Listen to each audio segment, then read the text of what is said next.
Bonjour, alors merci pour vos questions, on les a bien reçues et c'est une nouvelle fois du Vietnam qu'on va essayer d'y répondre.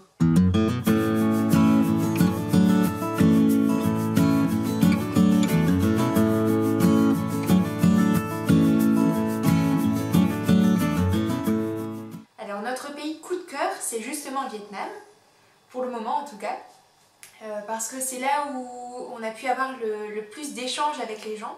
Ici, on essaye d'apprendre à parler quelques mots de vietnamien et maintenant on commence à savoir dire quelques phrases. C'est assez simple du coup pour parler ensemble. Mais on parle parfois aussi anglais avec ceux qui savent parler anglais et c'est vrai que ça simplifie un peu les échanges pour nous. Et enfin, on parle parfois français. Alors là, cette fois, plutôt avec des personnes âgées qui ont appris le français dans leur jeunesse. Voilà, ça nous permet aussi d'avoir des échanges en français. C'est assez surprenant parfois, mais, mais c'est intéressant.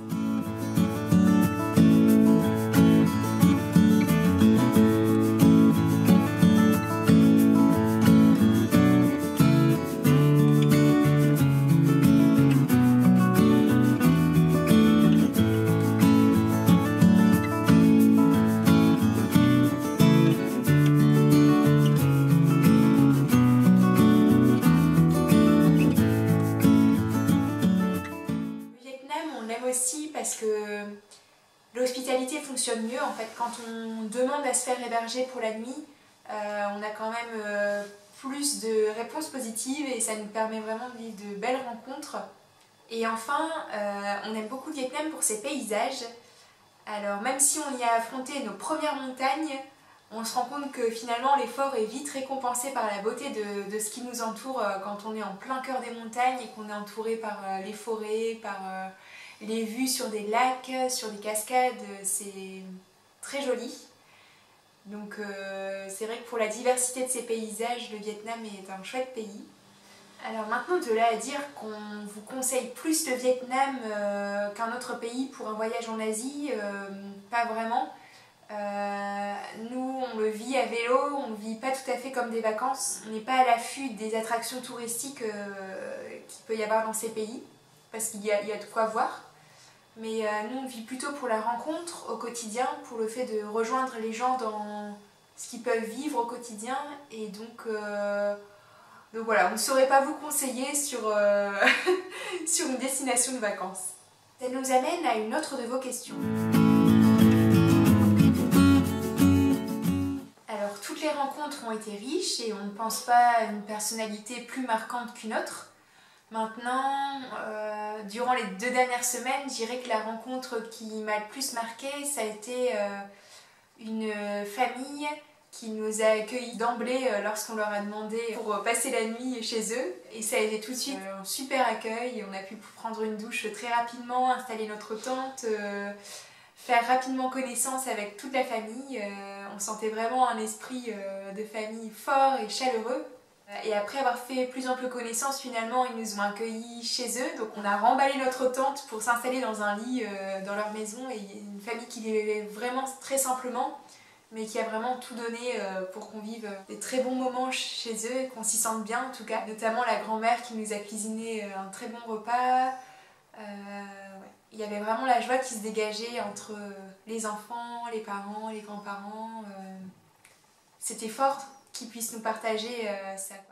Khi tôi cô đơn mới thấy của người lớn. Khi tôi thất vọng, đời tôi mới biết cảm thông. Lạy Chúa ban yêu thương vào trái tim con, đã bao lần con đây ngỡ ngàng. Lạy Chúa dạy con yêu thương cho hòa bình sáng ngời muôn nơi.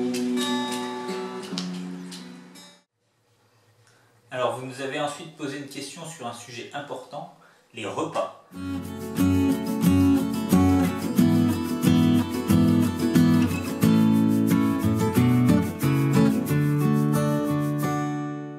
Alors pour se nourrir en Asie c'est assez facile. Donc on est parfois invité par les gens qui nous hébergent, mais sinon en fait on trouve partout sur le bord de la route des petites cantines qui servent 2 ou 3 plats différents souvent. Et on mange très facilement pour 1 ou 2 euros par personne. On mange par contre souvent des choses qui se ressemblent un peu. On aime particulièrement quand on peut avoir des nouilles sautées ou du riz sauté, également des nems, des rouleaux de printemps, des choses comme ça. Par contre, on commence à se lasser un petit peu des soupes de nouilles et surtout, on a beaucoup de difficultés à manger des plats sans viande. On essaie de manger un peu moins de viande et en Asie, c'est quasi impossible, à moins qu'on trouve des choses avec du tofu ou des œufs, et ce qui n'est pas si fréquent. Mais sinon, les gens ont beaucoup de mal avec le concept d'être végétarien. Alors au niveau des plats qu'on a moins aimés, on a eu une expérience un peu particulière parce qu'on a été invité par une famille qui a dû se mettre en 4 pour nous faire un super repas en tuant probablement un de leurs canards. Et du coup, quand on est arrivé, ils nous ont servi en entrée à chacun un bol de sang de canard frais. Et du coup, c'était un petit peu particulier. Il faut réussir à la fois à le manger ou le boire pour faire honneur à cet accueil. Et en même temps, il faut réussir à ne pas avoir trop la nausée ou à pas trop le montrer. Donc c'est une expérience qu'on vous recommande vivement.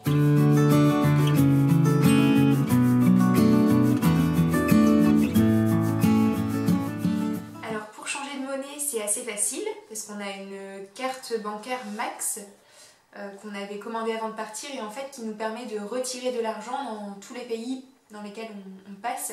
De façon gratuite et très facile en fait. Ici il y a des distributeurs de billets comme on peut en trouver en France, donc c'est assez facile de retirer de l'argent. Le tout c'est de s'y retrouver dans les comptes parce que dans chaque pays la devise est différente. Ici au Vietnam ce sont des dong et donc voilà, on tient nos calculs pour, pour se repérer dans les prix, dans les coûts. Par exemple ici 1 euro c'est l'équivalent d'environ 25 000 dong. Voilà, donc on se repère avec ça.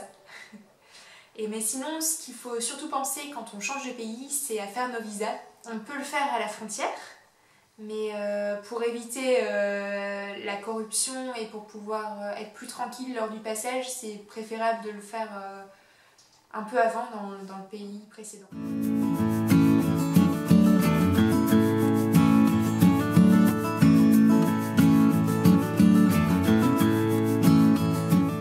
Concernant le voyage à vélo, il y a, je pense, 2 particularités qui bouleversent un peu notre manière de vivre habituelle.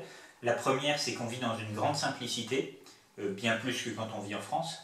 Et la seconde, c'est qu'on vit un rythme différent, où on ne voit pas beaucoup plus loin que le lendemain ou le surlendemain, puisque chaque jour, on va chercher un hébergement, on ne sait pas où on va dormir le soir, et donc il y a une certaine instabilité.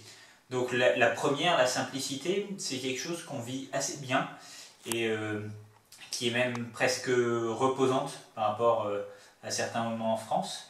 Ça amène d'ailleurs la question sur les bagages. Comment fait-on pour avoir si peu de bagages? Alors on a simplement emmené le strict minimum, on a fait le tri vraiment sur ce qui était indispensable pour vivre, et donc en l'occurrence on a la tente, duvet et tapis de sol, on a du matériel de réparation pour le vélo, une trousse de secours pour nous, le matériel informatique ou électronique notamment pour faire les reportages.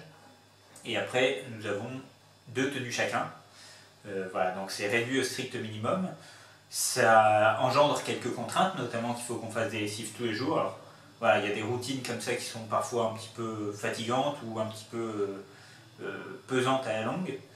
Mais sinon, ça apporte aussi beaucoup de liberté. On sent vraiment qu'on revient à l'essentiel et ça fait du bien.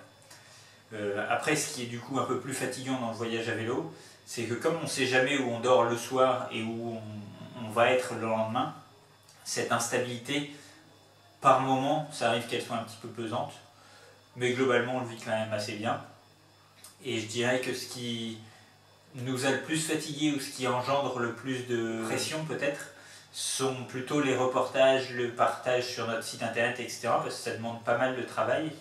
Et on a parfois du mal à l'articuler avec le rythme de faire du vélo, de prendre du temps pour les rencontres, etc. Et donc on a du mal à trouver le bon temps pour chaque chose, et ça nous met parfois un peu la pression. Mais ça nous fait plaisir de partager ce voyage avec notre entourage et avec vous, donc on trouve notre rythme et puis on est content de le vivre de cette manière-là. Après le voyage à vélo et le fait de pédaler toute la journée, c'est parfois fatigant sur le moment, mais on se sent pas que c'est pesant, on trouve même que c'est un moment agréable finalement. Donc c'est quelque chose qu'on aime bien et ça ne nous fatigue pas durablement.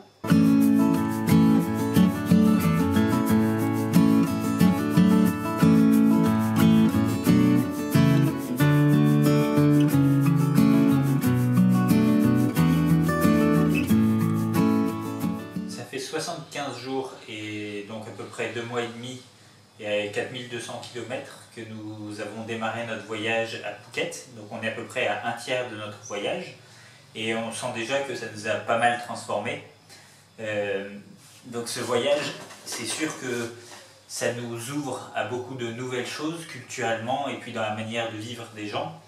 Et aussi ça nous fait nous recentrer beaucoup sur nos propres besoins, sur notre manière de vivre, notre rythme de vie et sur quels sont nos besoins profonds et comment les communiquer.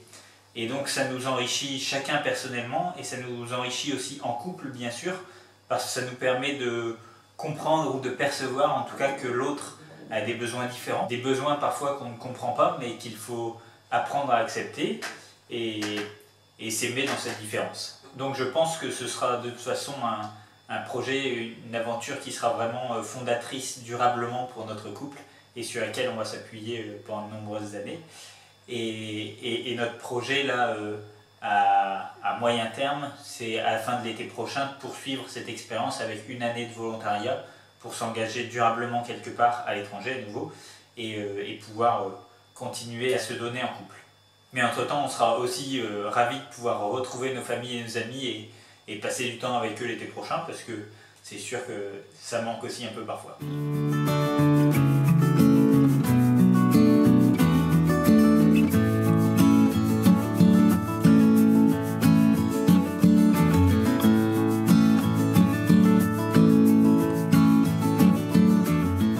Alors comme vous le savez, ce voyage on le vit en lien avec l'association Enfants du Mékong.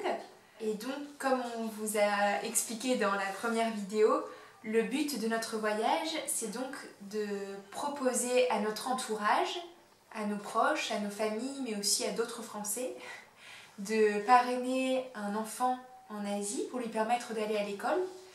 Et nous allons sur place rencontrer les filleuls pour faire des petits reportages sur eux et les transmettre à leurs parrains afin de créer un lien entre le parrain et son filleul. Vous pouvez retrouver toutes ces petites vidéos de reportages sur notre site internet, il y en a une petite dizaine déjà. Et n'hésitez pas à communiquer autour de notre projet à vos familles, à vos parents, à vos amis.